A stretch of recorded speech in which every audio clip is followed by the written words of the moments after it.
এই মিস্টেকটা বেশিরভাগ প্লেয়ার করে। আমি যতগুলো ম্যাচ খেলছি ততগুলো ম্যাচেই দেখছি একটা না একটা প্লেয়ার থাকে যারা অনেক বড় একটা ডিফেন্স দেয় বেডের কাছে। তোমাদের মনে রাখতে হবে বেশি বড় ডিফেন্স দিলে মানে তুমি গেমটা উইন করবা তা না। বেডে কোনো রকম একটা ডিফেন্সে যাবা, বেড তো ভাঙবে এক না এক সময়। তোমার তো বেডে একবারে নির্ভর করা যাবে না।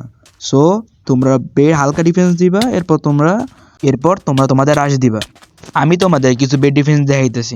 ফার্স্টটা হইলো সিঙ্গেলের উল বেড ডিফেন্স দিতে তোমাদের মাত্র 4টা আয়রন খরচ হবে, অনেক কম, আর সময় তো কমই লাগবে, সেটা তো জানোই তোমরা।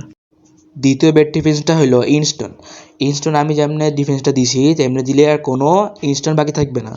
24টা আয়রনে পাওয়া যায়, একটু বেশি হইলেও তোমাদের অপোনেন্টের জন্য পিকেক্স লাগবে এটা ভাঙতে।